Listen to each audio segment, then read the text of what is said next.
Hi everybody! I'm here today to do a book review on the amazing Clockwork Angel. Look at the cover, look at it, look at it. I have wanted to read this for such a long time, but I heard that you had to read the first 3 books in the Mortal Instrument series first. You don't have to, but I heard it gets better, and yeah, that's true. So I waited until I read the 3rd one and picked this up right after, and it was so good! It was even better than the City of Bones book. And I love the City of Bones because when I read that, I was like, and this is better! I want to call it, it's historical fantasy with a dab of steampunk in it. Who doesn't love that? Great, and because this is the first book in the series, now I'm gonna tell you what it's about, so if you haven't heard of it or haven't read it, you should be intrigued to do it. This book is about a 16-year-old named Tessa Gray, and I think that's so funny because Clary Frey, Tessa Gray. She moves to England to stay with her brother because her family has died. And when she gets there, she gets kidnapped by these 2 women called Dark Sisters. And they are mean, just say that, because I won't spoil what they are or something.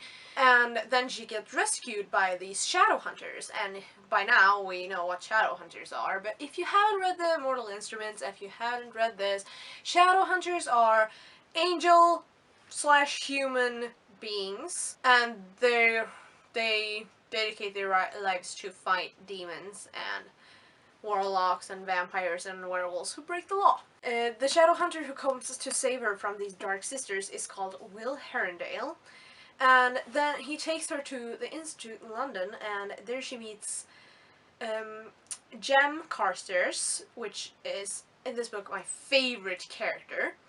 I love Jem, and I love Tessa as well. I love her so much more than like Clary. And I'm so sorry that I keep comparing this book to the Mortal Instruments, but who wouldn't, right? You know, it's by the same author. This is a prequel, so I have to. I've heard, before I read this, all I heard on the internet was, "Oh, Will Herondale, Will Herondale, Will Herondale, Will Herondale." And I was like, well, I don't get it. Will is an ass. He's mean, he's rude, and not in the way that you can, be like, oh, but he's just, he's really mean, and you don't get an explanation in this book. You get some explanation, like, something happened to him sometime in his life, and you're like, okay, shall I feel sorry for you now? It's not like anything happened to Jem. Yeah, it did! And he's not a dick about it! And he's polite, and he's wonderful. And Will's like, God, I want to use the word Christine from Paul and Bananas books used, which was ass face. And I thought that suited him so well. So, Will's an ass face.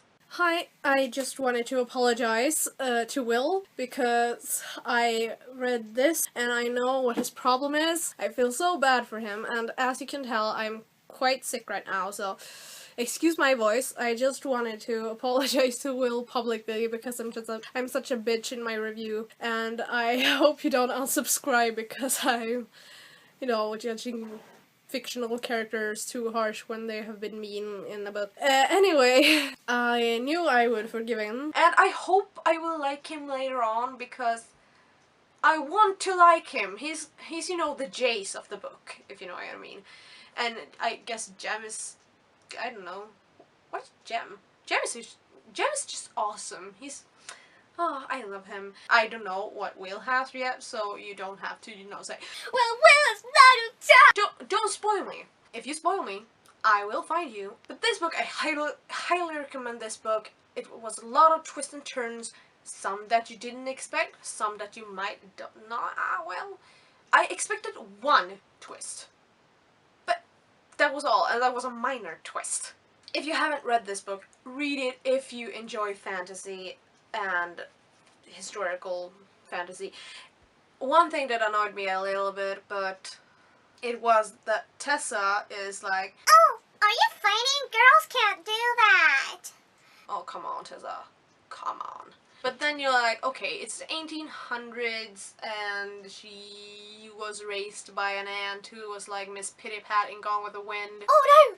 She's a widow! She can't be out of selling food! Social rules. But yeah, that was a little thing that annoyed me. But I love that everyone in the institute is like, Tessa, are you cray-cray? it's not okay to be sexist, Tessa, even to yourself, you know. And Jessamine, if you have read this, what did you think of Jessamine? Somebody, I don't know who, said she was the Isabel of the book, but I was like, nah, Isabel's cool. Jessamine is just, meh. She's just, I wanted to get married, and I wanted everyone to take care of me, and I do not want to fight, even though I have to, because I'm a fucking Shadowhunter. and, well, I thought she was awesome with the whole umbrella thing, but yeah, she's kind of a bitch too, you know, like Will. You know, but I hope everything turns out alright for Will, because I want to like him really much, because everybody else does, and there has to be a reason for it, you know? Not just because he's hot, you know? You can't just say, oh, you're hot, I like you now. They have to have a good personality as well. Or am I the only one who think that? Well, I hope you liked this review. I will see you next time. I hope you will pick this book up because it's freaking awesome. And I hope I kind of convinced you to do that. And yeah, I'll see you next time. Bye.